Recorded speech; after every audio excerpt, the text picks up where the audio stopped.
Good evening and welcome to the July 9th, 2024 Special Council Board meeting. Brad, would you lead us in prayer, please? Yes, I would. Dear Lord, thank you so much for this incredible day today and for getting us through the Hurricane Beryl yesterday and all of those people affected.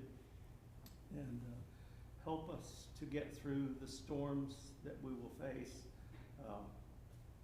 I guess, today as we go through this, trying to plan for a good and solid financial future for the betterment of the people of Nacogdoches.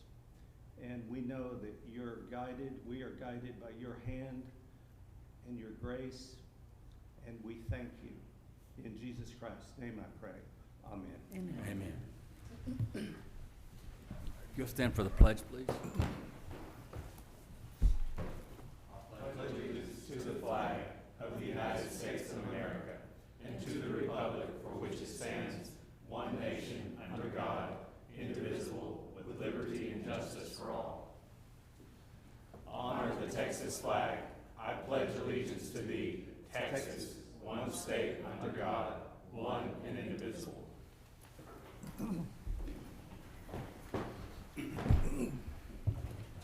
Okay, Rhonda, there's no open forum? No. Okay, all right, no open forum. So we'll go to the regular agenda.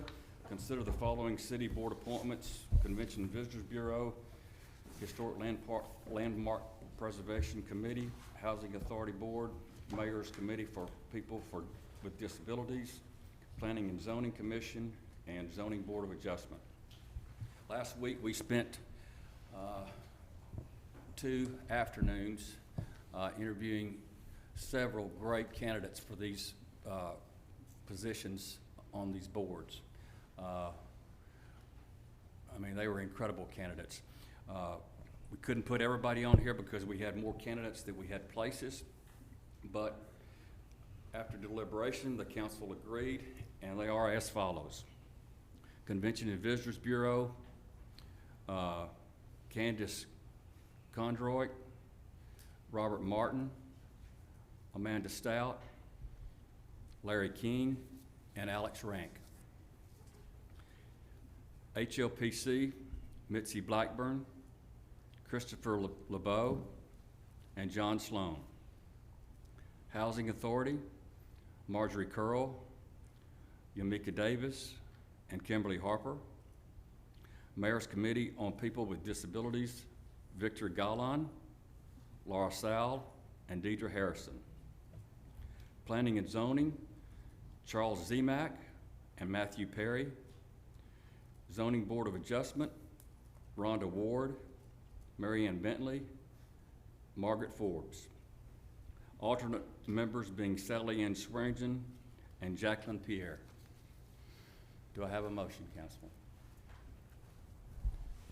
I move that we accept these nominations for the city boards and commissions as stated. Second. Have a motion and a second. All in favor? Aye. Vote carries unanimously. Okay. Next item is the work session. Items included under this work session are intended to provide opportunities for City Council to study and discuss various issues and gather and analyze information. Council will not take any formal action on matters presented at a work session, but may direct staff to place items relating to the matter on future agendas for formal consideration. And I'll turn this over to our Finance Director, Todd Semino. Thank you, Mayor and Council, and those in attendance. Welcome to the first budget workshop for the fiscal year 24-25. For those that don't know me, my name's Todd Semino. I'm the Interim Finance Director, and I'll be leading the workshop this evening.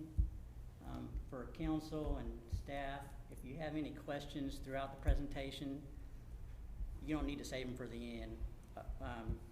Going back and forth is great. Ask any questions you might have during the presentation. So with that said, we'll go ahead and get started. So when you're crafting any budget, you want to make sure it's tailored to where you can meet the priorities and challenges of the city. I think we've done that in this budget. We'll have slides to show that to you. So while you're reading that, I'll turn it over to the city manager to see if he wants to elaborate on any of these priorities and challenges. Thank you, Todd. Really, I think this first slide and everything that follows really comes from these bullets. I took a cut at it. Staff looked at it. I don't think we have, I think everyone's pretty much in alignment. We're at a critical point history-wise. We're going to show you as we go through it kind of where you've been on, well, let's take the first bullet, on pay and benefits.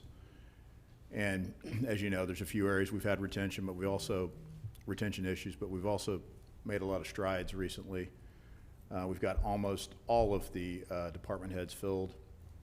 And again, thank you, Todd, for being here during this time. We have made an offer and have someone en route in about 30 days or less on finance, and they're going to overlap. So that's really hitting the second point. We've got most of those positions. We've got one or two that we know we need to add. One probably with existing money, another one with proposed in here. Obviously, the third one's critical. Police and fire, first responders in general.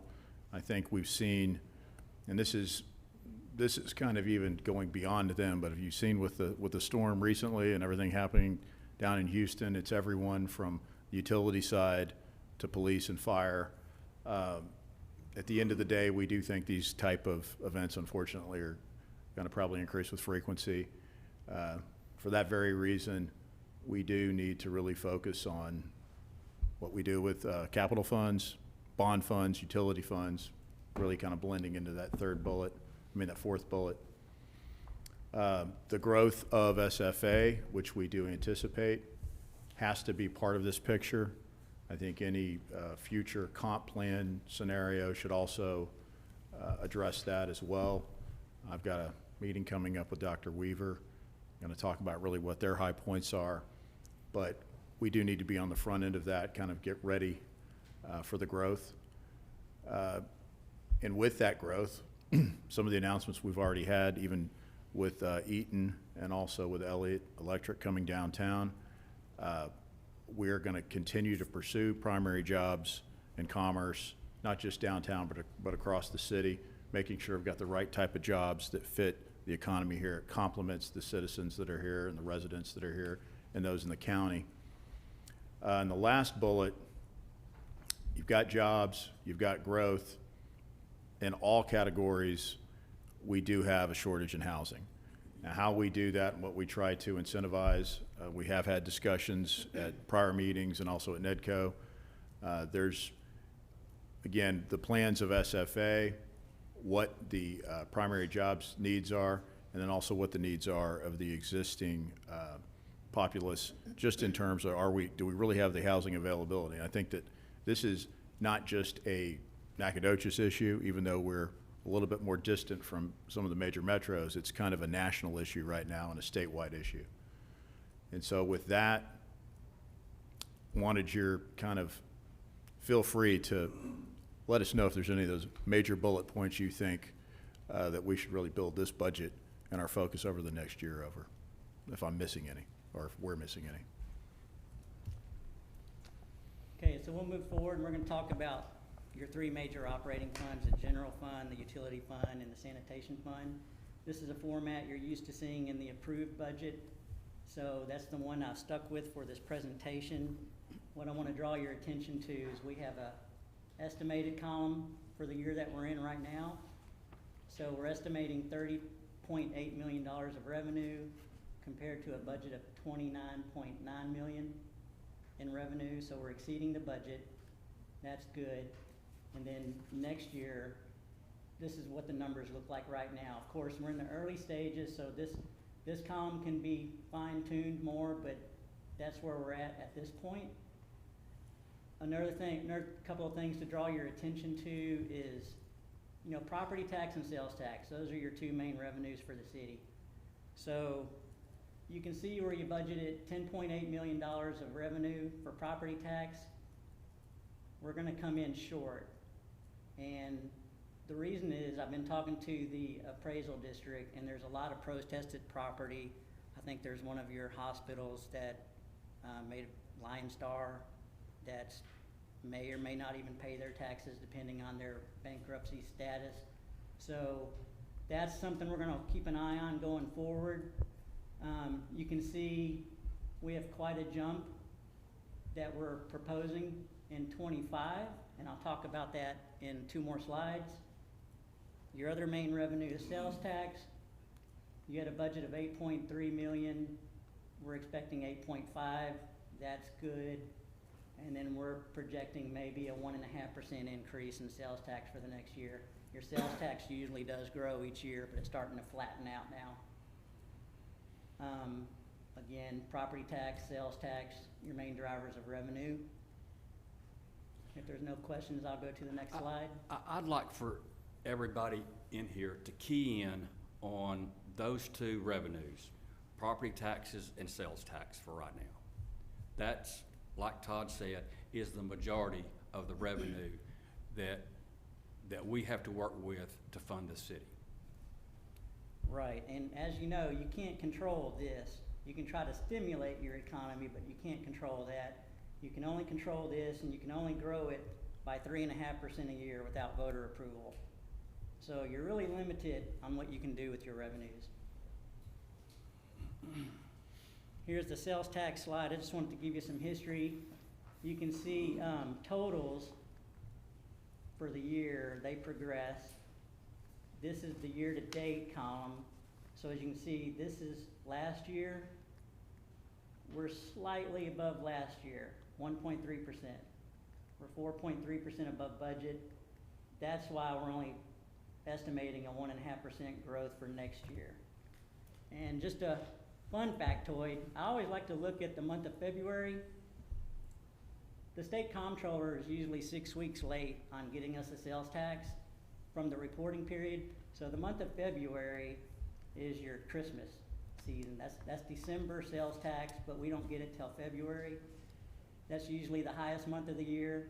Looks like y'all had a great Christmas in '23. You dropped in '24, so everyone needs to pick up their Christmas shopping next year, maybe get that Christmas sales tax back up. Okay, property tax revenue. I know this is always really complicated. I know, sir, we have a new board member. I don't know how much you know, but I'm gonna go over some basics here. So your property tax is divided into 2 rates.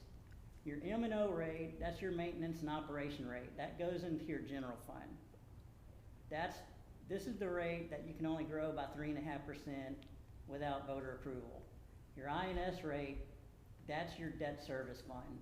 So that's used to service your debt payments for the year. And this rate can be whatever the rate needs to be to satisfy your debt payments. That does not require voter approval.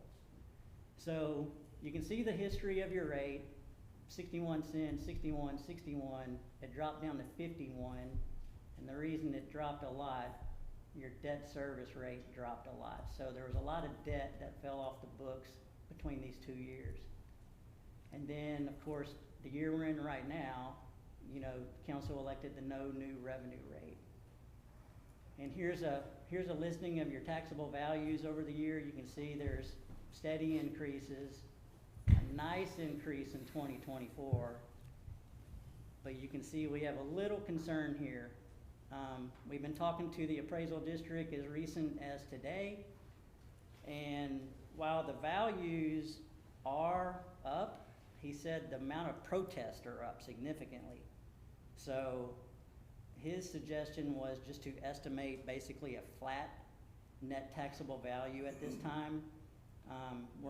He's not required to give us the certified roll until July 25th. So we got time to look at those numbers, but I did want to give you a little insight on what I think these rates could be.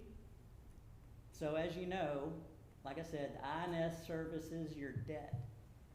And the voters approved a $43 million bond last year sometime, I believe. And we're issuing it in 3 phases. So this year, we've already issued close to $15 million. And so those debt payments are gonna be another $990,000 a year. So we're going to need to increase our INS rate, I would say anywhere between 4.5 cents to 5 cents, just to service the debt. And then on the M&O side, going back to our priorities and challenges, we're gonna need to increase that revenue. Remember I showed you, we're going from a budget of 10.8 when we're actually only getting 10.5 to 11.1. So to get to 11.1, all depending on this, we don't know what that's gonna be yet, but if we're assuming it's gonna be flat, we're probably gonna need maybe 3 cents there. So you're looking at a 7.5, maybe 8 cent property tax rate increase if you wanna support the budget that's being presented today. For the homeowners who are wondering how's that going to affect me, every penny you increase the tax rate, it increases your property taxes by $10 per $100,000 of value.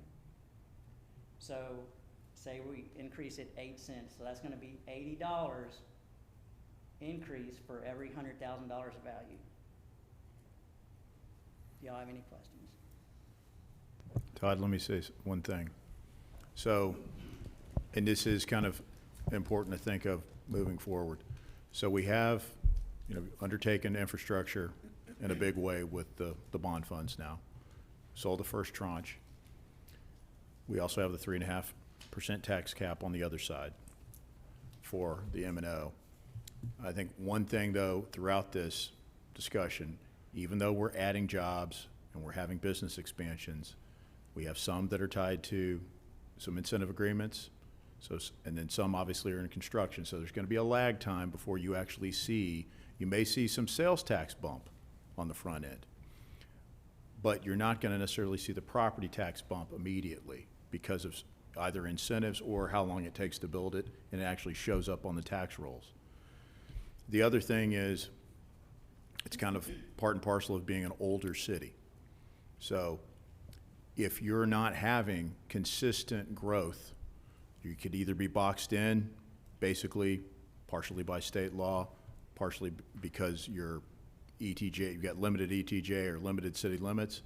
I think we kind of have both of that to a degree. So a lot of, for us, is going to be quasi-infill, be it commercial or residential.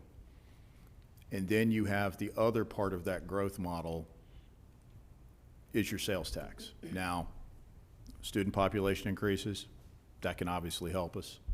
More jobs downtown, that can obviously help us. Christmas time, holidays, with the change in state law, if folks, even if they go to school here, they might live DFW, Austin area, Houston, but if they have everything delivered here, that sales tax is going to get logged here. So I did want to point that out. But as we're kind of going through this, I think if we were to try to compare us to, let's say, a suburban Austin or Dallas city that's growing, you would have other areas of revenue that would be higher typically. One would be your permit fees because they're in a high growth mode. So you're collecting that. That kind of masks some of these things that a more mature city does have, meaning you're incurring more debt for older infrastructure. You don't have spiking revenues every year. So that's just kind of contextual. And as we get a little bit deeper into it, once you start looking at interest rates and you start looking at consumer price index, the cost of doing business is always going up. Your base economy is only so big. That's not to get into other tranches of sales tax money, things like that. And again, there's only so many ways you can cut this or squeeze this turnip. So on the M&O side, we'd be talking about up to a 3 cent increase. On the INS, that is related to your bond debt, which actually the following year would be another 5. So that's why we're also biting those off only when we're ready. So that's not hitting the homeowners all at once or the property owners. I wanted to ask one thing. I think we unintentionally actually lowered taxes 2 years ago because there was some anticipation that the certificates of obligation would pass, and therefore the budget itself was lowered. Now, am I correct with that? I'm thinking that was the reasoning, or can you speak to that? So Well, even when I we're w- talking about increasing, we're actually talking about coming back up to where we were, and then, Wasn't here, but you had a rather large drop, right. that was- and Right. Oops. I'm not sure what all the thought process was. I would assume that, be it through COs or be it through a bond election, there was some anticipation that you were going to put other debt on or other cost of services. I do think that would have been, and I don't want to jump ahead, but once we get into some of the CPI years of peak inflation, and also where your raises and things like that kind of flatlined, I think those would have been some of the timeframes that you could have said, okay, let's lower it, but let's not lower it unless y'all were presented an option of, okay, we're going to come back with a package of things that it's going to eat that up eventually, that 10 Well, cents. let me explain. I think both Mr. Huckabee and I were on the council at that time, and the budget had to be passed before we knew whether the certificates of obligation were pulled out. And so that's what happened. We passed a budget thinking it was the same. And then a month, 2 months later, then the certificates of obligation were pulled out, which then lowered the tax rate. So basically, what we're saying is we have to come back up to that point and then also deal with all these issues we're dealing with. And I think the 3.5% tax cap, Right, once you take it back, right. it's harder to move it forward That's right. unless, of course, you're talking about bond funds or on the M&O side. And that would have been really your opportunity to maybe tackle some of the M&O items without, you lower it, but you don't lower it as much, That's right. so. Yeah, and I can speak a little more to that. So remember, this rate is set for council. You really don't have much say in that. And as I said, your rate was 7.7 cents, 7.7 cents, 8.2. Like I said, you must have paid off a lot of debt because it dropped to 1 penny. Right. Over here, you can see your M&O was pretty steady, and then it dropped to 50 cents. And one of the reasons it probably could have dropped, there's an inverse relationship between your value and your rate. Right. When your assessed values go up, your rate goes down to maintain that 3.5% cap. So that was part of it. But this year here, I know y'all went with a no new revenue rate. Right. Probably to give the citizens a tax break, knowing it was gonna come back and get them when, when we issued the bond. And the voters approved that, Right, so. right, right. And I didn't put any rates here because it's so uncertain. And if anyone wants to look, to calculate the tax rate, and it's in the back of every single budget, there's a 10-page worksheet you gotta go through. So it's not an easy calculation. I didn't want anyone holding me on a rate. Todd said this, but I can give you a good idea. That's for sure is gonna go up maybe 4.5 cents. If you support the budget, that's gonna go up probably 3 cents. And the reason that's gonna go up 3 cents is, like we've already said, you can grow your taxes 3.5% without requiring voter approval. But when you do things like go and just use the no new revenue rate, there's something called an incremental tax rate. So say you could have set a tax rate at 50 cents. Everything that's left over can be banked for 3 years, and you can use it in the future. So we plan on borrowing hopefully a penny and a half on top of the penny and a half to grow at 3.5%. Does that make sense? Yes. Okay.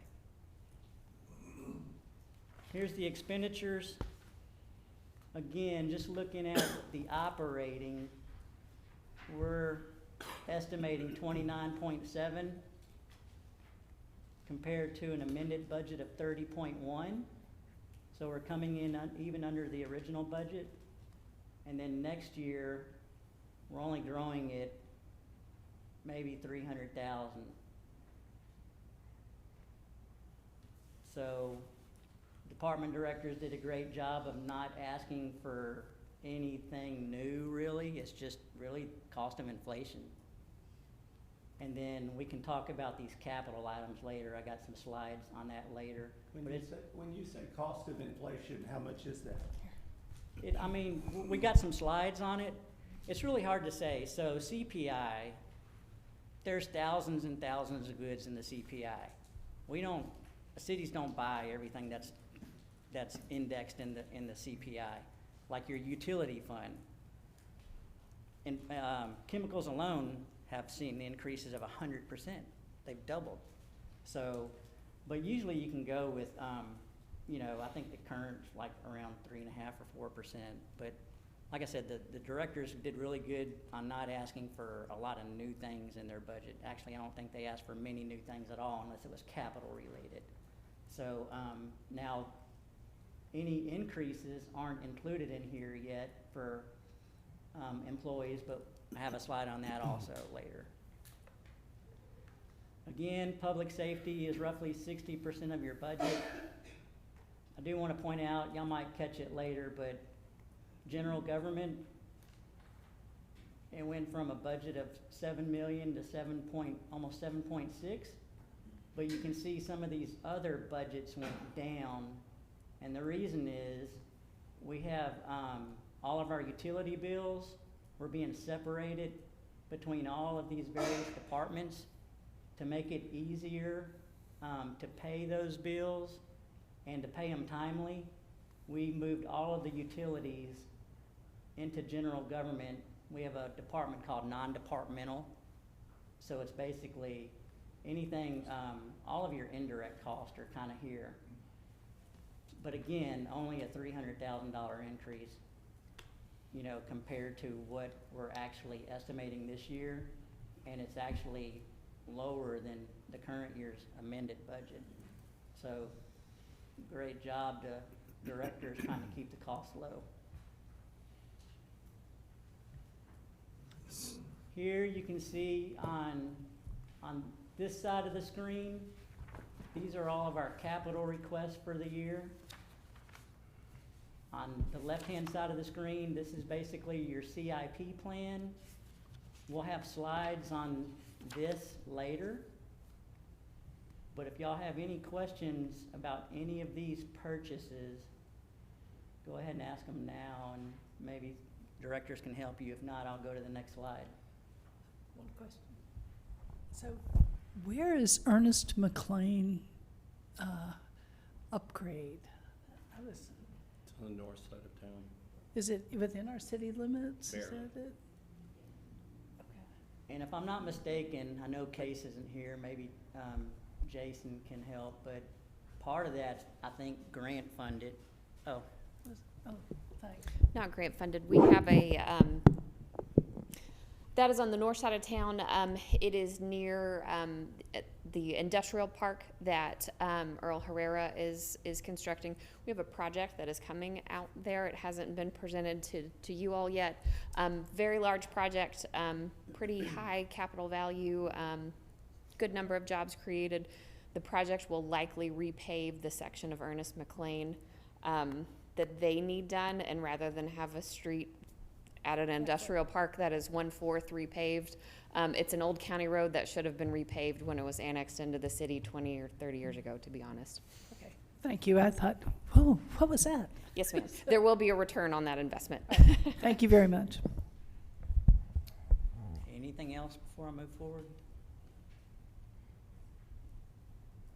It just seems, sorry. It just seems like streets has been flat since 2021 in terms of money, but cultural parks and rec has gone up by 3 times or 3 million. It seems a little, if we're in this much trouble, why are we spending so much money doing that? On parks? Mm-hmm. I'll let the city manager answer that. And I'm not necessarily going to kick the can on this.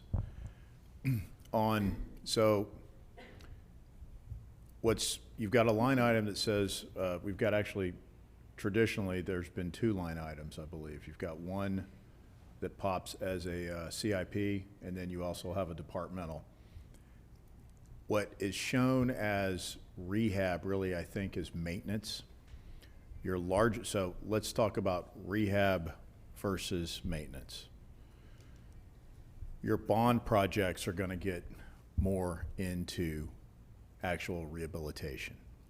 Maintenance, on the other hand, y'all been spending, is it sub 200,000 most years? Oh, on streets? Yeah. Yeah, so on streets, they have, basically $500,000 budgeted every year in the general fund. They've not used maybe half of that. So what they've, and I've worked in an older city before too. And I know Case isn't here. I don't know if Jason's here or not. I can't, my head only turns, so like I said, Jessica. Oh, I was thinking about Jason, since if he's here or not. I think traditionally, most of what was being done was patchwork.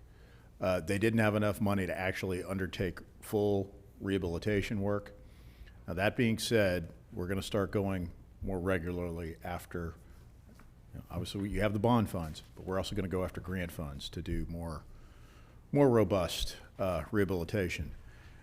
In terms of, we've had this discussion in the last week, should we have as much shown if we're not expending it in a couple of the other categories, such as, again, this says rehab. It's really, I think it's really maintenance at the end of the day. It's not taking a street all the way down. It's coming in and patching stuff and doing some saw cuts and filling it with cold mix. So one thing I really think we did do this. All the department heads went back and going through everything, are you asking for something effectively twice? Are you asking for something that you're not expending every year? Now, what did that exercise yield? When we went back through across all departments, we found, I think, 8 or 10 departments where we even went back, I think, 3 or 5 years, and in some cases found that there were some subcategories where we never actually hit what was being programmed in any given year, and we've taken that off the top as well. Right. Yeah, that was probably close to 450,000. Now, and I'm glad Jessica's there, in terms of looking at the CIP items on all of the parks, I don't know, a park can't be a cemetery can't be a park, I guess. Sorry, I know, Houston humor.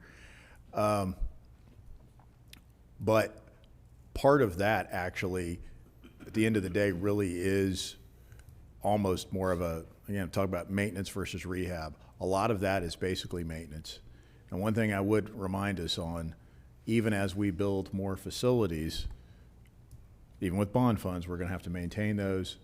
So that's gonna be a cost in future years that we'll also need to build in.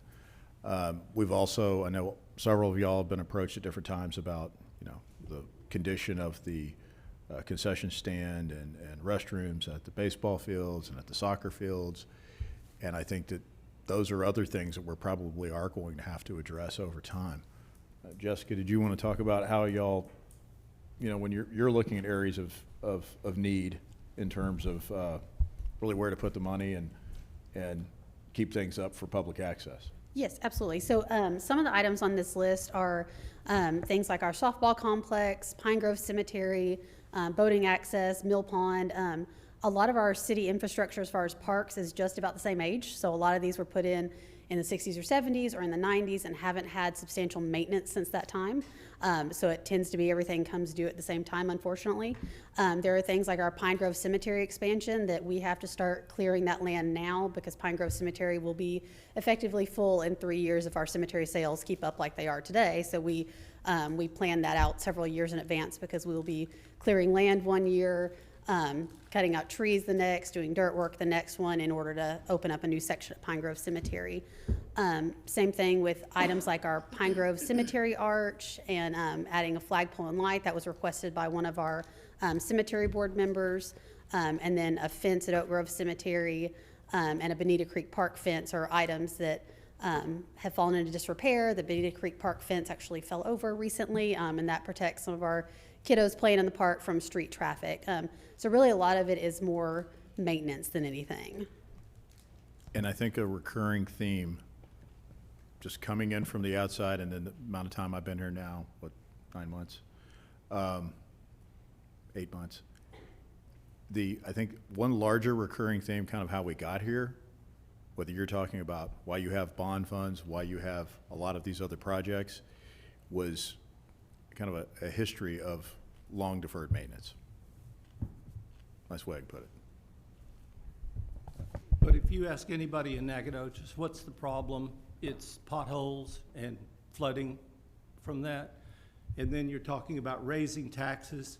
And I don't know, you said 4 or 5 cents, but it's 2 different things. So added together, wouldn't that be like 15 cents? No? No, it's 4.5 cents for debt service Right.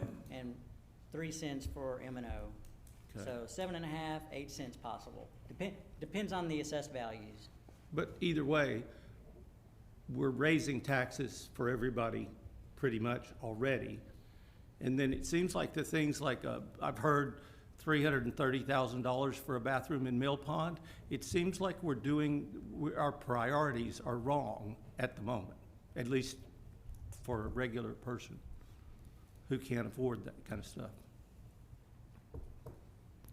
Well, I think part of it's going to be identifying the priorities. Now, to a degree, we have part of that built around the bond funds. Now, you mentioned 15 cents. The only thing I want to jump in on, when you ultimately sell all of the bond funds, you would be talking about overlapping tranches that would ultimately be about 15 cents. So I'm not wrong. It is 15 On cents, right? that side. Okay. But we didn't do that all at once. So we don't want to bite it all off until we're ready in terms of getting things ready for design or shovel ready, not hit that tax rate. So that's why you're not showing, if we would have come to y'all with, let's say, 30 million instead of 15, yeah, we'd be talking about 9-10 cents right now. But I think, again, it's not just in one area. There's been a lot of deferred maintenance that isn't necessarily let's just say that sometimes when you defer it, the longer you defer it, the more it costs. Now, I can think of projects in other places, pre-COVID, post-COVID, or ones that even got affected by COVID. The last several years of inflation, I know that Todd's referenced this. There are certain areas, especially you get into labor costs, and then you get into materials costs.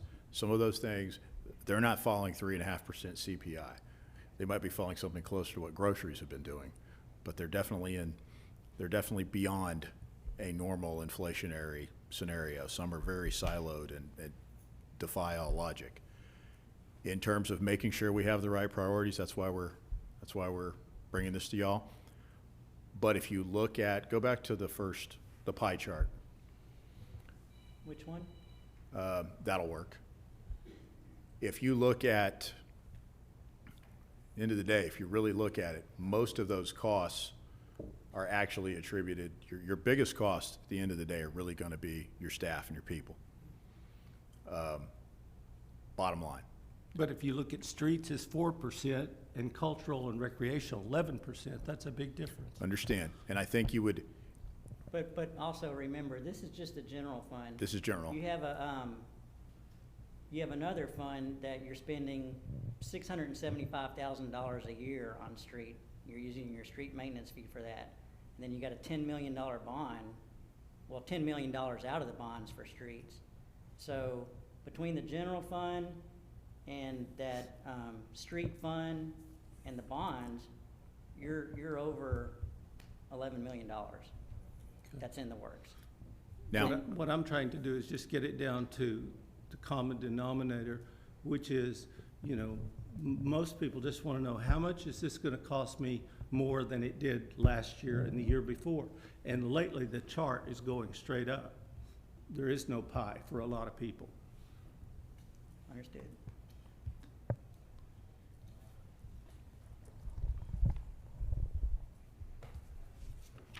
Okay, so going to the next slide. This is basically a summary of the general fund.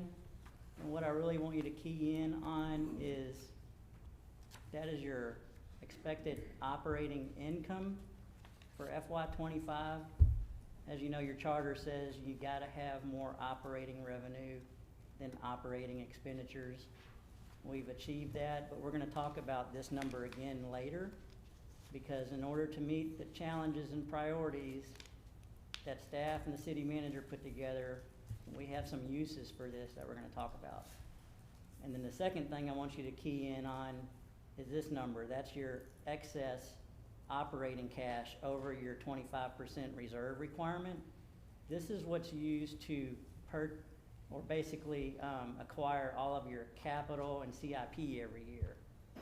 And that number is getting smaller each year, so we're gonna talk about that again in some slides to come. Same format, we're gonna walk through the utility fund real quick. Again, operating revenues, we're estimating 21.5 million compared to a $21.1 million budget. And then next year, about a $500,000 increase. Now again, these numbers here are your main drivers, your water charges and your sewer charges. These might change because we're in the middle of a rate study that we're trying to bring to completion right now. So this rate study is going to look at our CIP plan and make sure we have enough capital to furnish our CIP plan, which we'll talk about later also. So Todd, while we're talking about the utility front revenues, do we have an update on when we might have that rate study done? I'm sorry, I asked right while you got the M&Ms.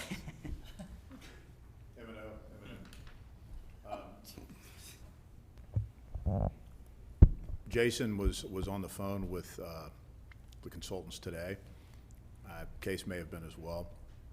I'm not sure if he has any updates, but we've asked them to try to align the summer schedule of council and how the CNAC would play out. Rhonda may even know. Did you have any additional? I know you were in contact with Matthew. We're still in the process of setting that up with Matthew and CNAC. Okay, so I haven't seen any data, obviously, but that plan and some of the prior plans y'all have, it's also, there's a few of the staffing things in there, which is exactly why let's just say we need to make sure that we have all of our ducks in a row, not just managing one like that, but as we get deeper into the CIP projects. That is an area where I do think that we've been, let's just say this. I think you could end up paying for some things twice, and I have seen things already that I think we're gonna have to spend a little bit more on the front end, whether it is how our contracts are structured, project management versus project administration, things like that. When we get into capital projects, because you can either pay more on the front end, or you could maybe pay a lot more on the back end. And I do see we have a couple areas where we have single points of failure, and there's only, and the plate is now gonna have more on it than ever before.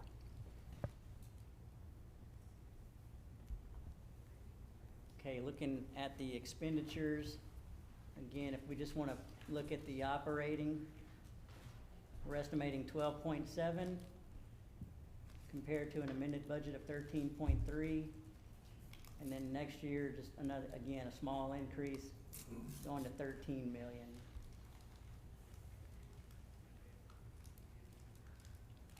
You can see the breakout between water billing, production, construction, treatment, debt service, and non-departmental.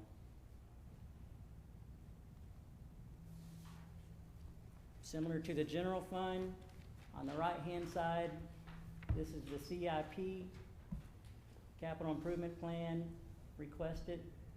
And then here's your one-time equipment purchases. Give you a second to look at that, see if you have any questions. This will be shown later in the presentation also.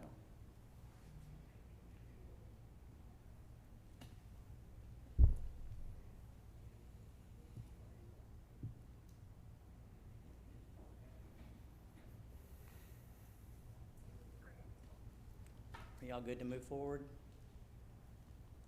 Utility fund summary.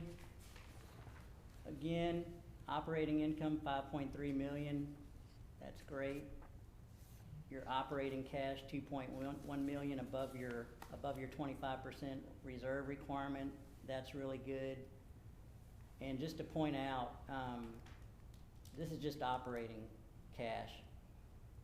I checked and it looks like we're gonna end the year, we're gonna end FY '25 with maybe 34 million in what we call capital replacement cash.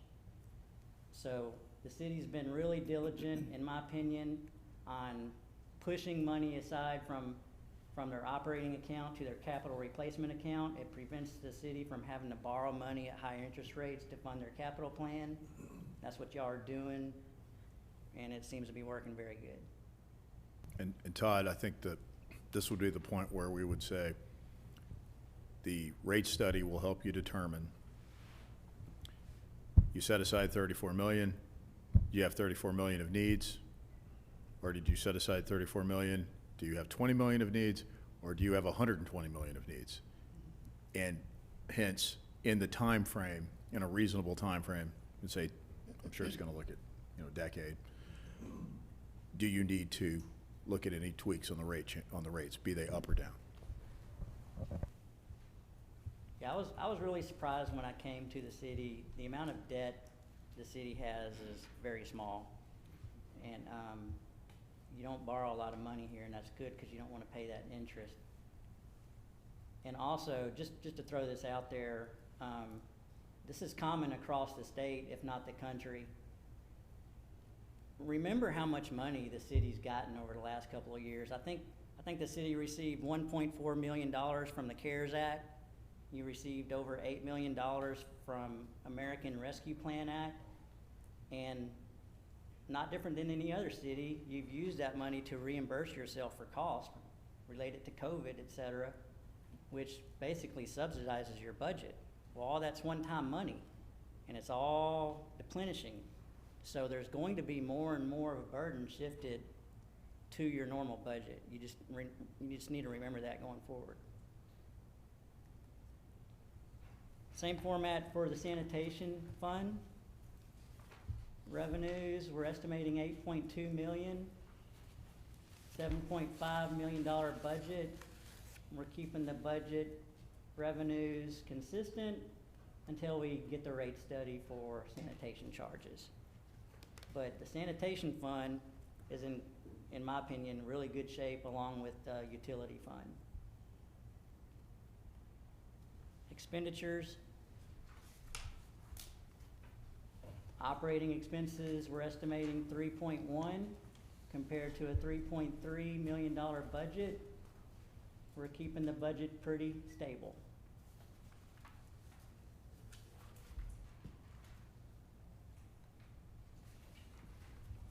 Again, capital plan for sanitation, it's all landfill related.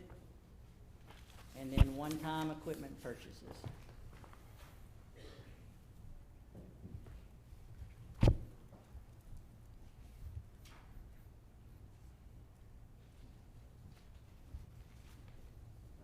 Any questions? Okay. Here's the summary for the sanitation fund. $2.4 million operating income. That's great. And your excess operating cash over the 25% reserve requirement, 3.4 million. Again, very, very healthy.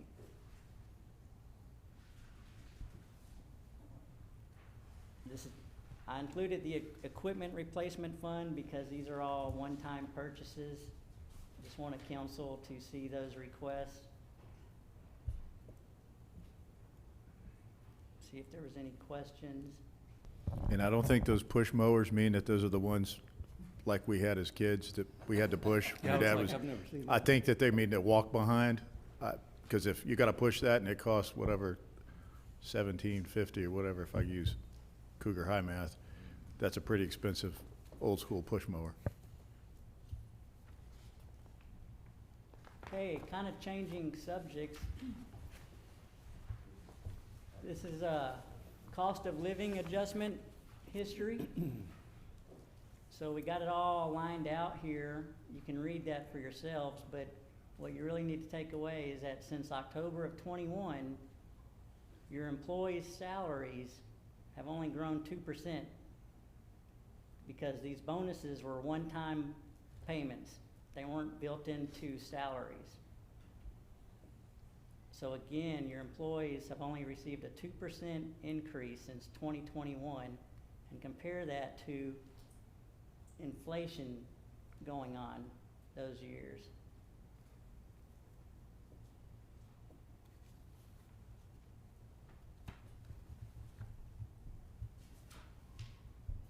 So as one of our priorities and challenges, it was to attract, retain employees, increase benefits and morale for the employees, address cost of living. So we've developed this tiered salary increase. It's all outlined. I won't read it. These are the costs per fund. I'll leave this up here and see if you have any questions. I do. So, so I get a number of comments from business people in the city, and there are questions about just an across-the-board percentage raise and its impact on increasing morale and reducing turnover, which is one of our goals. And somebody was talking with me about this and discussing that if you start out at a certain spot and there are pockets, I know, of turnover within the city government. They're not every department, and even within a whole department, there may be, I know we talked about CDL drivers last year or the year before or whatever, but there are pockets. So if we start out and we see vulnerable turnover and then areas that don't have turnover, and then you increase, then you add on to that promotions and, longevity and then percentages, areas that may have more turnover are actually percentage-wise reduced because they don't have promotions tied to them. I don't know if you're following my whole, and so let me get to my bottom line. I am thoroughly in support of raising all our employees' pay. And I think the chart before doesn't show that we actually had tiered promotions in there and some other things that went into effect. But I think the overall dollar amount, I'm sure, is, I have no question about that. I just would like another look at pockets within within the city government. What percentage of increase have they each had over the past 4 years versus other ones that may have stayed stable? And you don't have to answer that now. I actually was trying to figure out a formula for me, that included turnover and all the other things, just to maybe have a little bit more targeting. And I don't expect an answer tonight. Let me try to speak to that, because I've seen Okay. this in a couple of places. Okay. And it's not that different, except, again, you only have so many entities around you, proximity, that you can pull from if you lose people. Right. Now, in certain departments don't have a one-to-one competitor.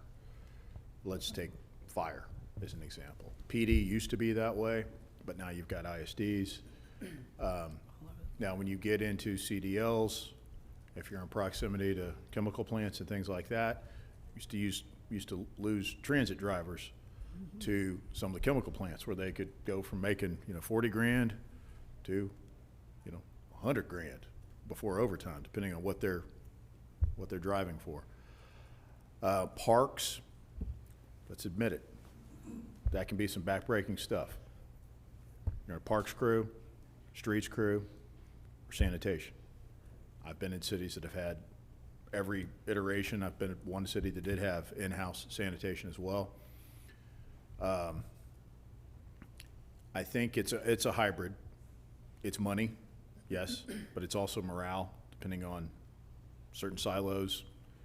Now, if you're, and I have seen this, you can end up with kind of a death spiral in certain areas if you also just don't have enough labor in there. So you get into certain trades, and it'll be kind of a self-fulfilling prophecy of turnover unless you sometimes have to add FTEs and pay, or also kind of reduce a stigma where, okay, that's that department, and we're just gonna not worry about their pay. I did go into one city where they traditionally just said, well, we can always find laborers. And they were the lowest paid, and actually, we got them up, maybe they were, by the time we were done, we got them to maybe above 3 cities, which they had never been, but that actually was how they operated. Their traditional mantra was, we'll always find someone. Well, that worked up until you got to a point where people could go and take other labor jobs and they were making twice as much, or they could just go ahead and move into construction. And that's what we found. That's what some of the other cities found. So I thought that was a bad policy. We actually got those folks up to, long before there was a $15 kind of target, several years back, we got them up over that for that very reason, because we were even losing them to go look at, Chick-fil-A in certain markets were paying up in the 20s.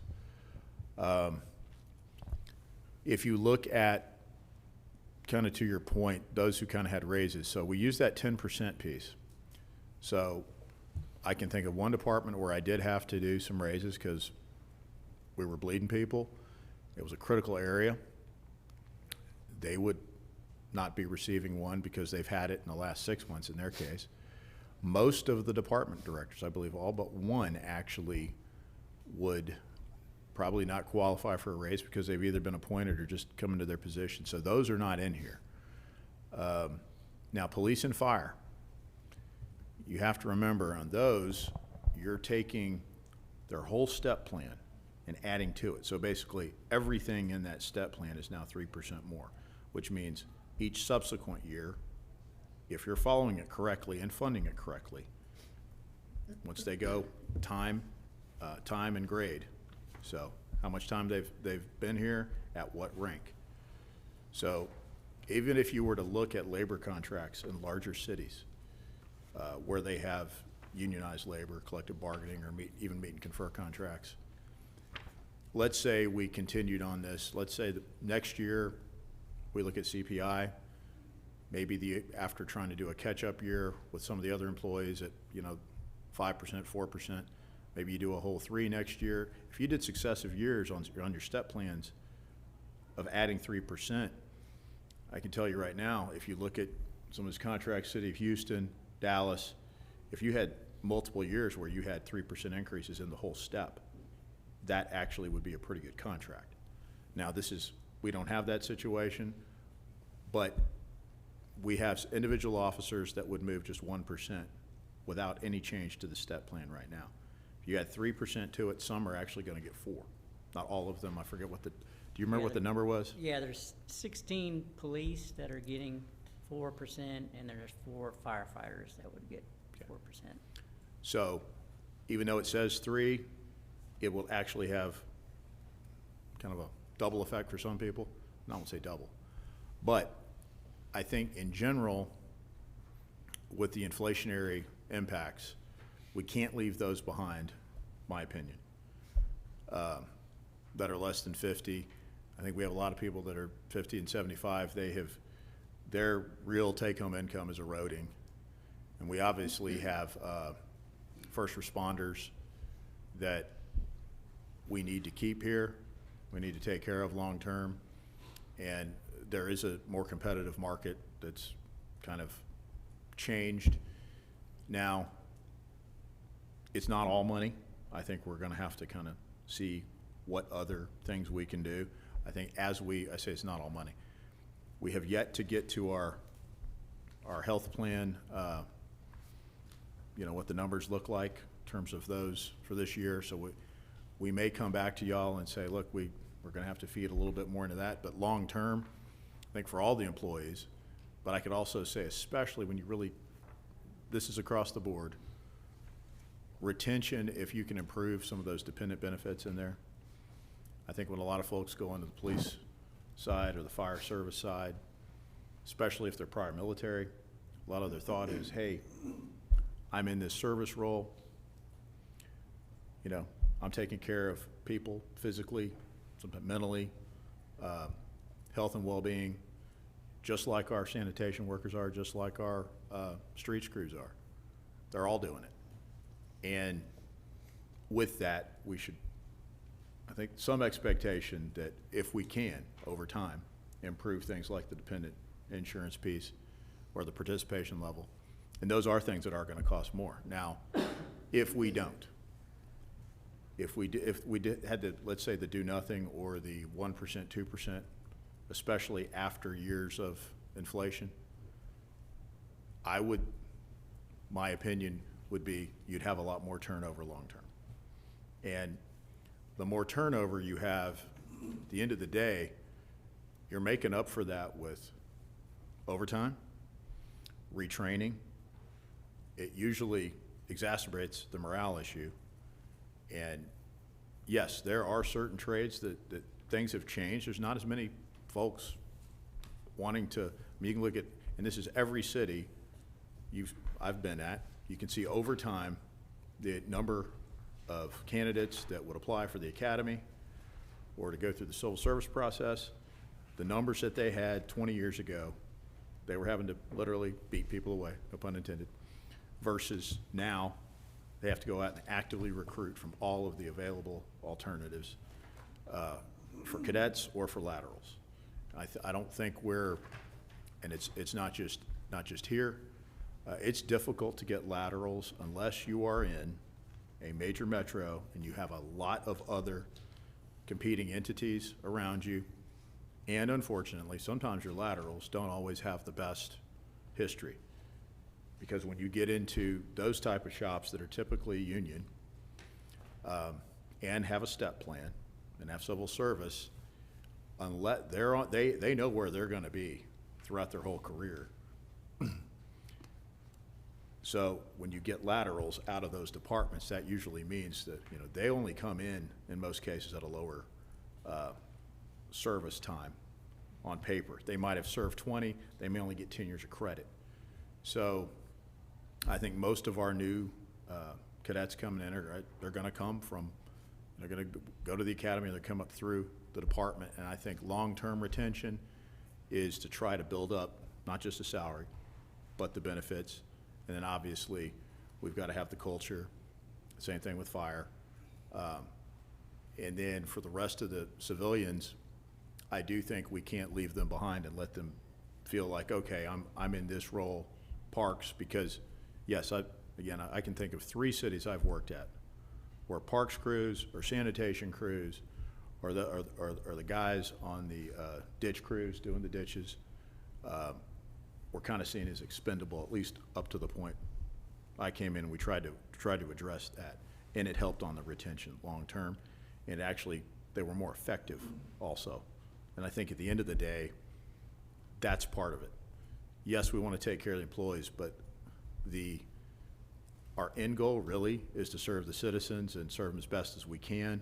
And if you've got happy employees that take pride in their work, spend a little bit more, I think you get more long-term for everybody.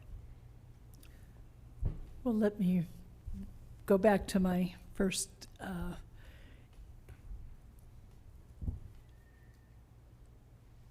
I know you've already considered all of those things, but within different spots. So take, for example, parks. There's some people who will never leave their job because they love it so much. And I think of some of the people, I don't know this for a fact, but I think of the people who are in our historic sites are just so tickled to be there.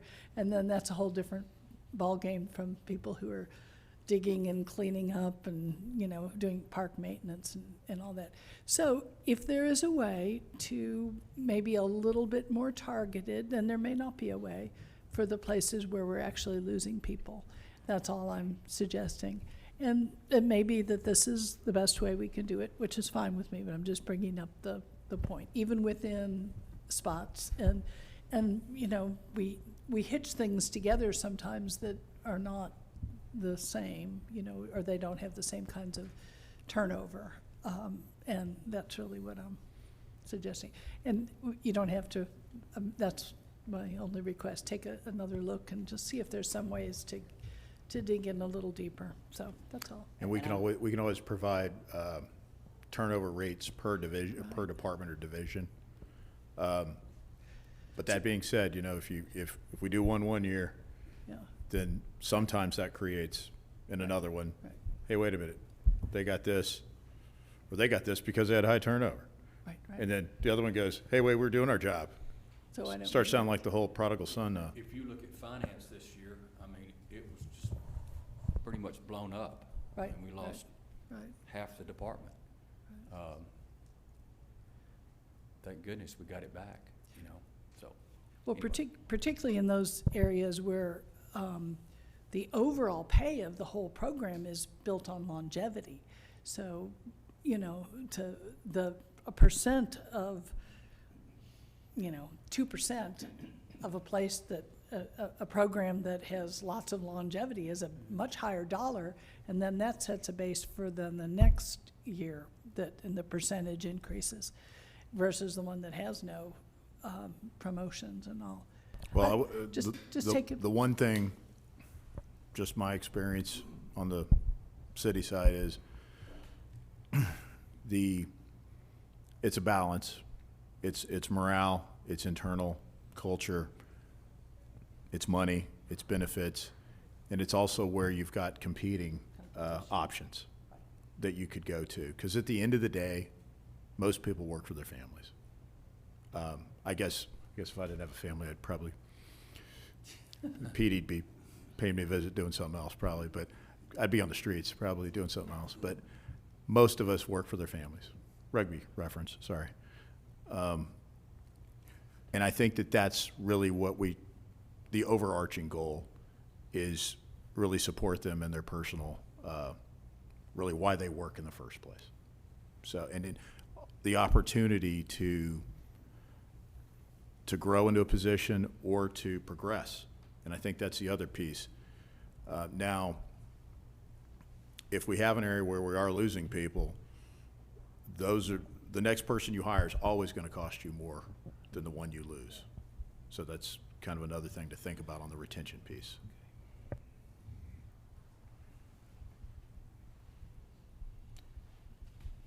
Okay, there's a couple more slides on this, but remember, these are, hit the wrong button. These are items to consider. So all these costs, and on the next slide, those costs have not been reflected in the fund summaries that we already went over. So more items to consider. We have new FTE requests for employees. You can see them on the left-hand side.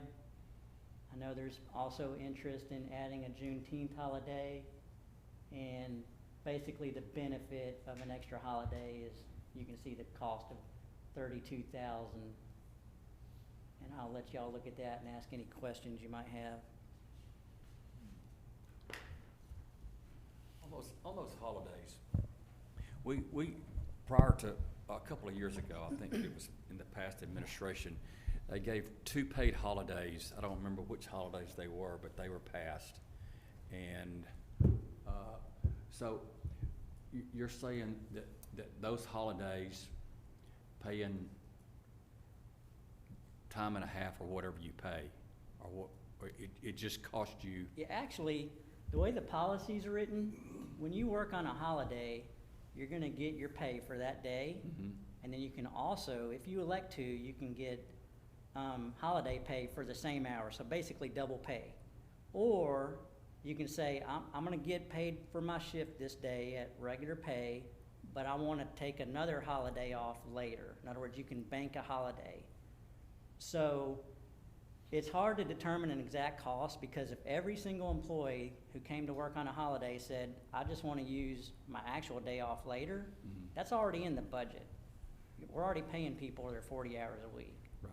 So the value to an employee, or to the employee, is a day of pay.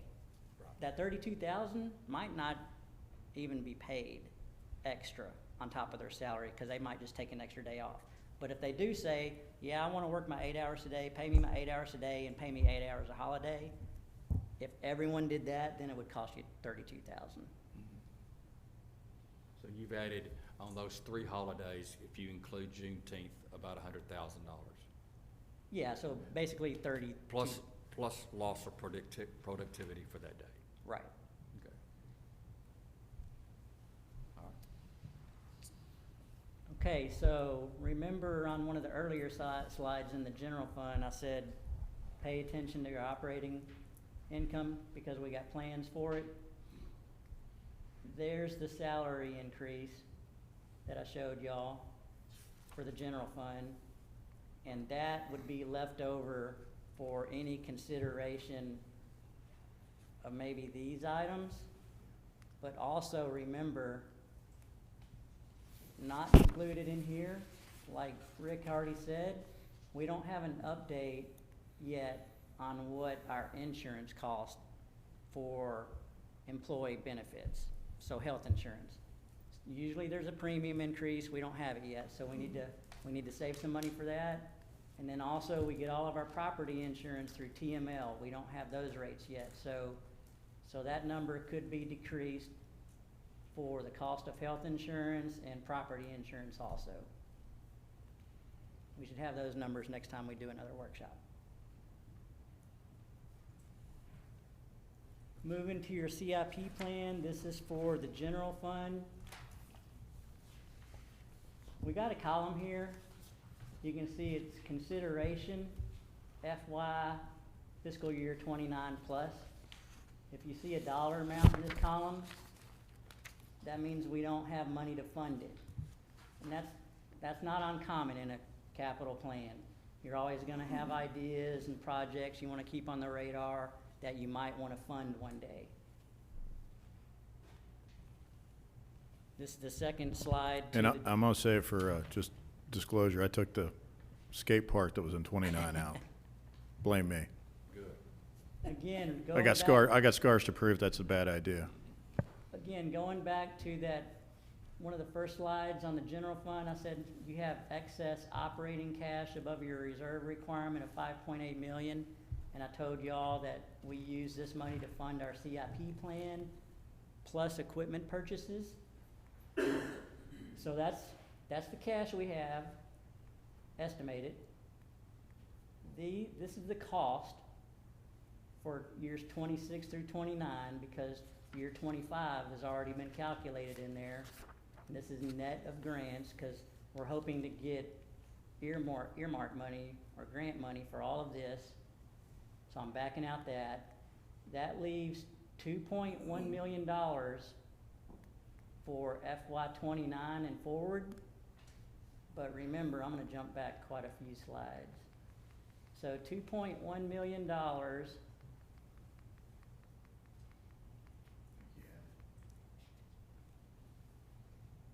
also needs to fund the next few years of these type of requests. It's $641,000 this year, but looking back the last 5 years, it's ranged anywhere from $460,000 to $1.1 million a year. Obviously, the high years, probably a year you're buying a fire truck or something like that. So going back to, sorry for jumping around, but just trying to refresh your memory. That $2.1 million is left over after you've spent money for all these projects. But that's all you have left for those one-time capital equipment purchases. And this isn't, I'm not trying to alarm anyone because a lot of people, or a lot of cities will borrow money for this type of stuff. The city's been lucky to cash fund your CIP plan for a while, and I think it goes back to, like I said, your ARPA money, your CARES money is subsidizing your budgets. Your ARPA money, a lot of it is for infrastructure, and we'll see that in a later slide. This is the bond that the voters approved unanimously. This is why the tax rate's going up 4.5 cents. This is the first tranche of money that we were issued this year. And these are the projects. Phase 1, Phase 2, Phase 3.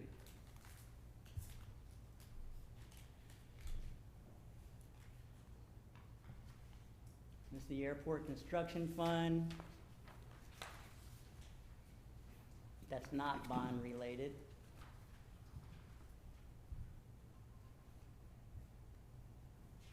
Hotel Tax Fund, there's just one project coming to completion next year.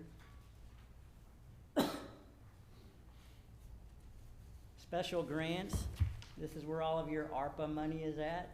Well, not all of it, about half of it. The other half's in your utility fund. It's all ARPA except for this Pilgrim's Pride.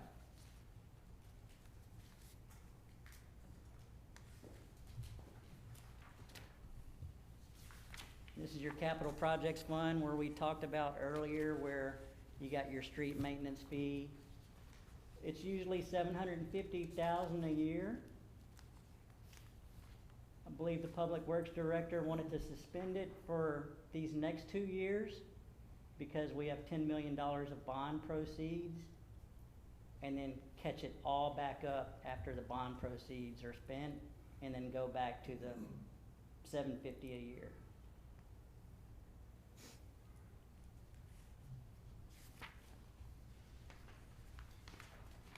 This is your utility fund. This page is all water projects. I know council received a copy of this earlier, so I don't want to pause too long. These are your wastewater projects.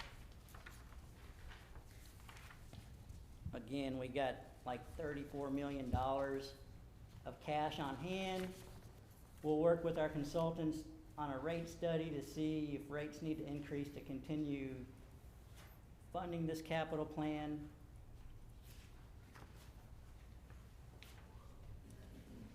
Sanitation fund, again, it's all landfill related, expanding the sales. There's cash on hand for all of this. What's next? Here's the budget calendar. So council knows what to expect coming forward. We should get to certified rolls. July 25th, we'll have another workshop, August 13th, where I can give you the tax rates. Have another workshop on the 20th to where y'all will vote for a proposed maximum tax rate to where we can file notices in the paper. Later have our hearings on this date. You can either approve the budget or delay it until this date when you finally approve your tax rates and ratify your budget. And that's all I have. Okay. Can I say something? Can you go back to the revenue, please? Which, It's the front. Before you make your statement, can I ask one little question? Okay. Sorry. I have several constituents, many constituents who are very vocal. So is there a way, how would you like to have, they're introduced to it now and they'll be watching the video and I will get feedback. So what's the best way to give the feedback to you? And I don't really want to wait till the next, budget workshop. So what's the best, how would you like to receive the feedback?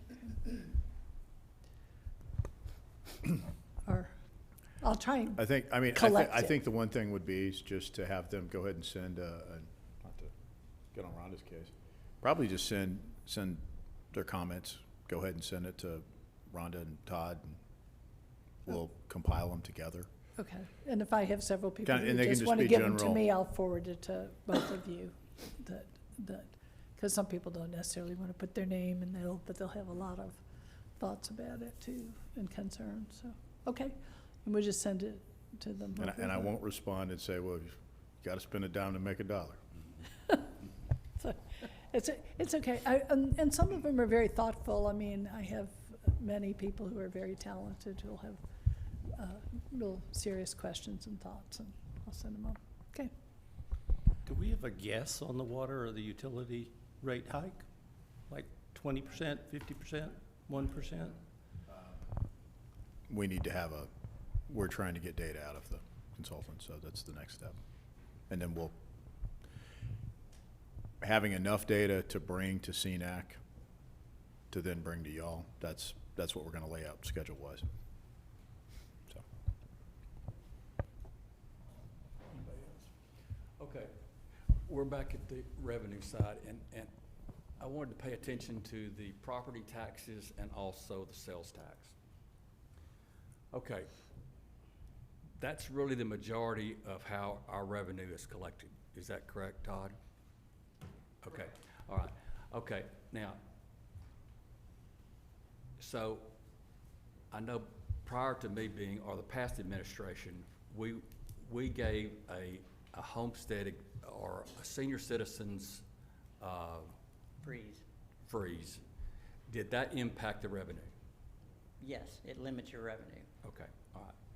So, okay, now, we've done that, which is okay. I mean, but it does restrict your revenue or limits it. Okay, now, since 1994 or 1992, we have given our hospital district 1 cent of our sales tax monthly. And of that 1 cent on an annual basis is to pay security for the bonds, which is true, right? Security for the bonds? Yes. For the district's bonds. districts. Oh, the district's yeah, bonds. the district's Okay, bond, yeah, yes. thought you Okay. meant ours, yeah. Okay, all right. I want people to understand that, and I've made a statement in the paper, and I'm trying to get it in the public, that if this city wants to continue to grow, it is impossible that this has to stop in some way. I went to their budget meeting, which was end of June. Okay, and if anybody wants to look at this is their proposed budget for 2025, which is a deficit of $3.2 million. Okay, so basically what we're doing is we're subsidizing a loss for the hospital district to a tune of about $8 million. And we have been for a long time. Okay, when Line Star was here, sure, we still had to pay the sales tax and pay the minimum payment of what we had to pay monthly or annually. But the rest of it went to fund the district. So I just want people to understand that since 1992, and this includes through April of this year, we have given the district, well, now it's probably close to $196 million. Okay. There is a way that we can change this. It's by going to your hospital district's board meetings, okay? Asking them for financials, asking them for transparency, which is what we're doing right here today. We wouldn't even be talking about having to increase salaries because that had already been done. We wouldn't have to worry about passing a bond issue, and if we did, we could have paid for it in 3 to 5 years, maybe even sooner than that. So I just want the public to be aware that I don't know how this city has done as well as it's done since 1992 with the handicap that we've had from the district. And you talk about being behind the eight ball, it's like being in business and you start out with a debt load that you can't even budget for. I mean, if I saw this budget at my store, and of course my store's a lot smaller, but say this budget instead of 3 million was 30,000, guess what I'd have to do? I'd have to change some things, just like we're having to do, you know. And like you said, eventually, you know, unless something changes, you know, we're not gonna run out of money, and we've done a very, very good job of what we've had to work with, but we're not gonna be as flush as we have been, you know. Right. And it's a drain. I just, and another thing I'm gonna say, I made one simple statement, just an inquiry, because not only are we subsidizing the district, we subsidize it several different ways. Number one, with the sales tax. Number two, we're subsidizing their EMS. I mentioned in that meeting, have you ever considered contracting your EMS? I got no answer. I got a grunt from the background, like, why are you asking that question? And then I got an email this long, and it's titled to me, Misguided Desire to Pursue Private EMS for Nacogdoches. All I did was ask a question. All I'm trying to do is stop the bleeding, because it affects us. So you've got a hospital district that I don't know when the last time it was profitable, if it ever was, okay? Now it's becoming a drag on the city and will eventually take over the county. So I'm asking the people of this community to get behind this, to change this pattern to where this city can grow. This is the only blocker in front of this town right now is that 1 cent sales tax. That's the only thing I've got to say. I wish we could do more, and maybe we can. Maybe Todd can figure it out, but won't you, Todd? But anyway, I'm not trying to play the blame game with anybody. That's just reality. That's what that is, and it's not going away until someone pays attention to it, and nobody's paying attention to because it's sales tax. You know, it's a huge drain on this city. And I'm done. You mentioned parks and maintenance and all of those things. So I've worked, there's a third city I've worked at that actually had not the full amount of 8 1/4, I mean, the 2 cents. One had a very specific 4B for certain sports facilities, but they didn't have a 4B Economic Development Corp for incentives for primary jobs. They're at 8 total, including state. Another city had 1 penny going into major metro transit, so they lacked a 4B or a 4A for economic development or for parks. Now, they were greatly hindered as well. Then, obviously here, then I compare it to the cities that have admittedly, that have the 2 full pennies one way or the other. Either a hybrid of economic development and parks, but in most cases, it depends on how it's chartered. Typically, you could build those facilities and then maintain those facilities just on the park side. If, let's say, 1/4 of that penny was for that and another 1/4 went to pure economic development. So then getting into the general fund expenditures, so there's a couple of ways to look at this. You have expenditures that if you had the full amount of money, if, let's say, there was another suitor, another way to operate, and all the care was there, and the indigent issue was addressed, but kind of fighting the battle with one arm tied behind your back. In the case of those other cities, they had peers around them that had the full 2 pennies. They all had things that they didn't have, or they didn't have they had differences in their salaries, their benefits, the quality of their facilities, at the end of the day, quality of their city. And I think that there was a point in there that in time where you could survive with what you had. I think most cities that don't have the full 2 pennies are at a strategic disadvantage. I think there is a reason why you even see some things in Lufkin that they have that we don't. That's probably the closest one. But when people travel to other parts of the state and they see things that others have, even cities that are more mature and built out, not having that sales tax piece. Now, one city I did work at that had a 4B that could be used on parks and economic development, their sales tax take was about 65% of their general fund. So that's the flip side. But are we at a strategic disadvantage long-term until there's some change? Yes, because the cost of doing business, that piece, that's there, that's not changing, that's going up, but our base may not be able to chase it fast enough.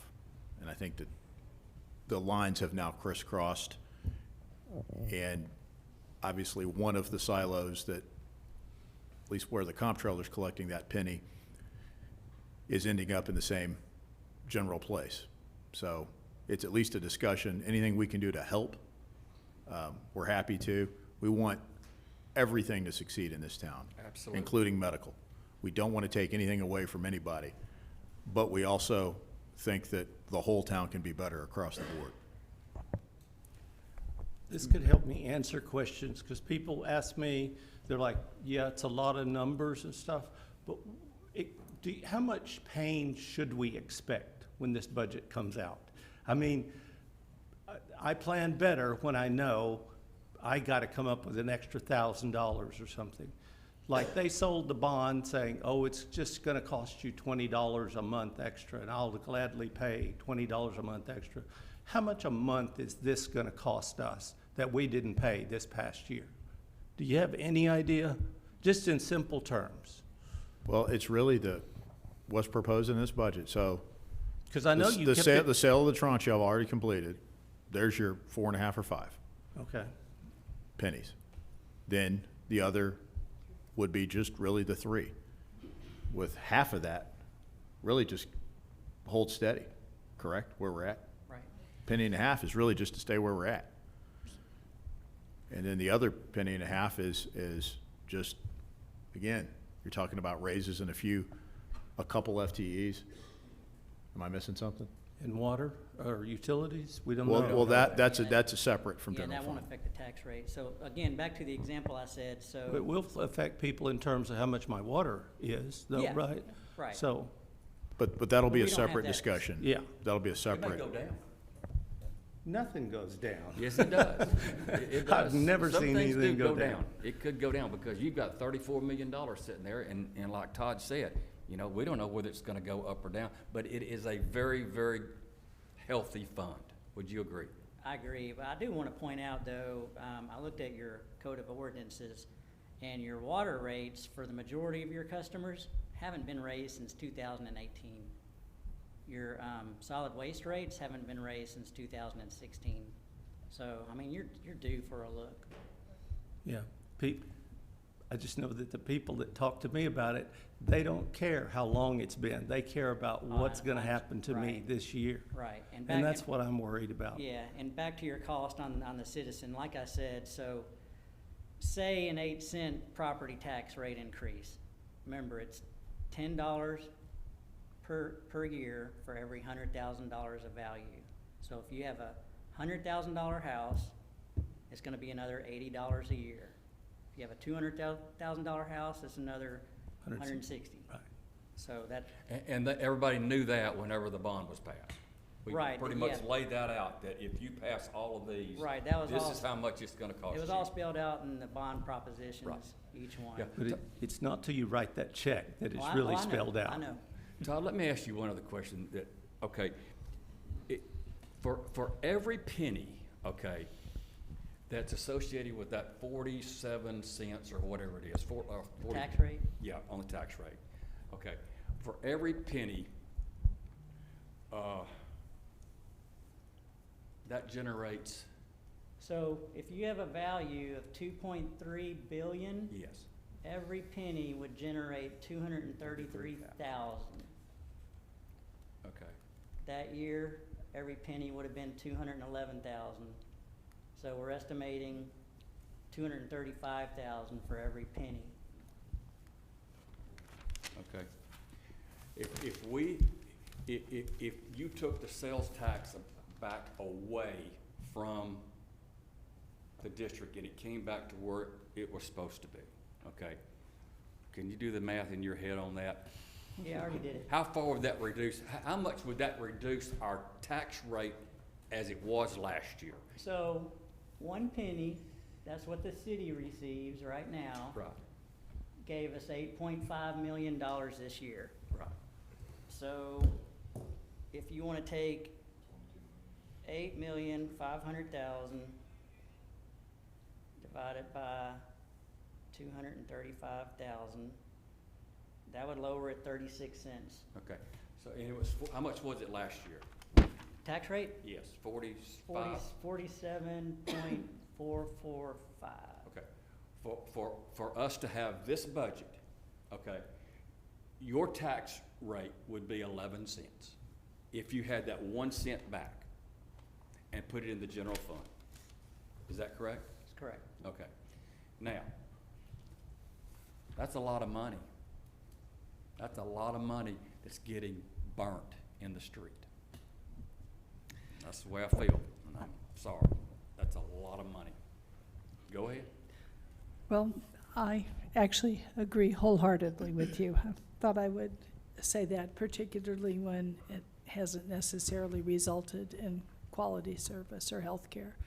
So I just wanted to say that of all the budget presentations that I've participated in, this has been the most helpful and the most thorough and really the least painful. I mean, it'll be painful in taxes, but very clear, and I really appreciate all the hard work that went into making this budget. And I know all of us do. I know I'm just the first person who is saying it, but all the hard work and from all of the departments that put it together. I remember one year we had to sit through every department and everything for months.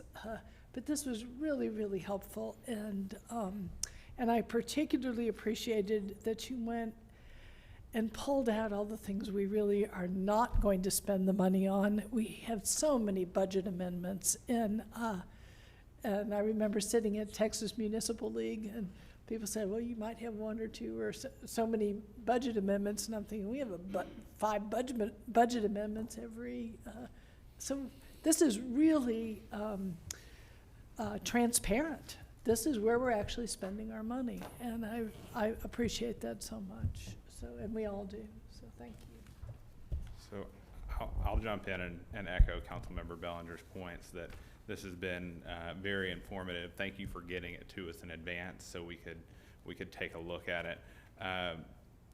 There are a couple of points that I want to make, and I want to make sure that I share these. When we talk about our cost of living adjustments, can you go back to that slide, please?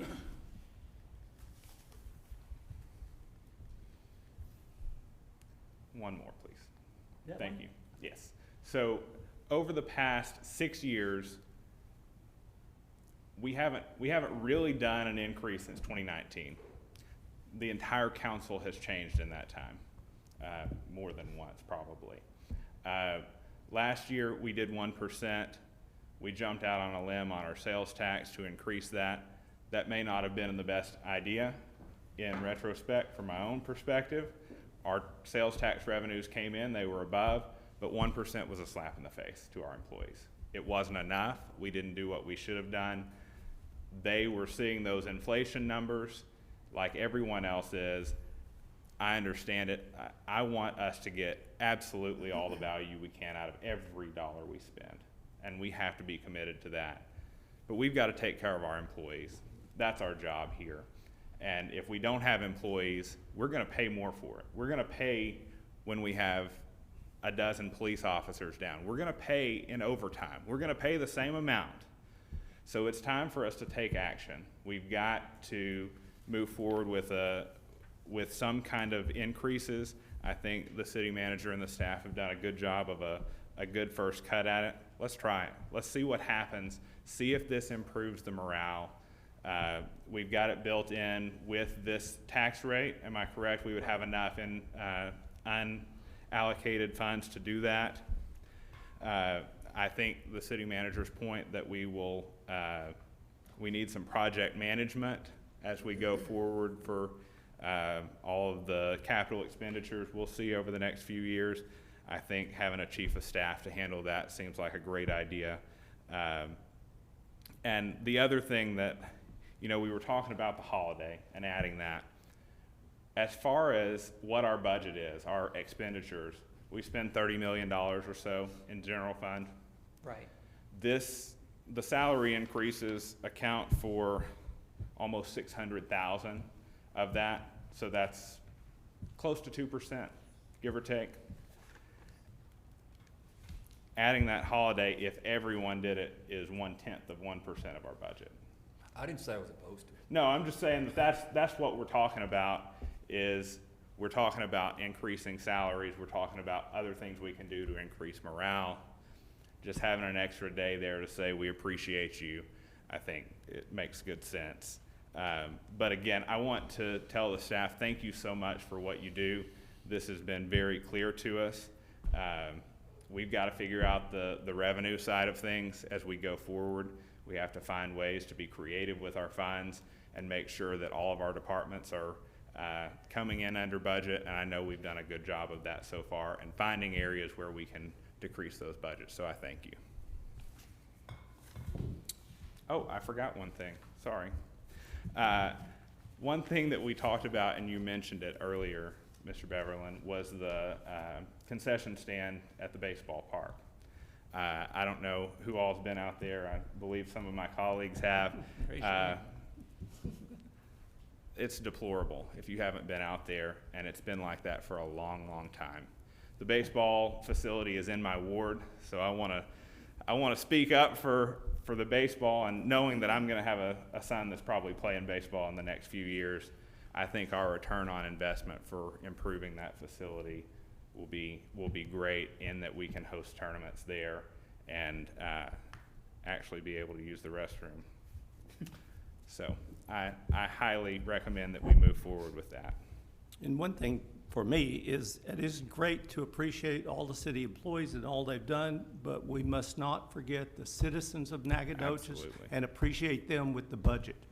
So it's our job to keep it as minimal as possible, in my opinion, to keep the pain off of people as much as we can, still making progress. Agreed.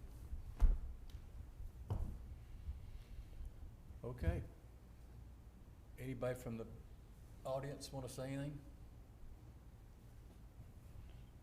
Okay, then this meeting is adjourned. God bless the great city of Nacogdoches, Texas.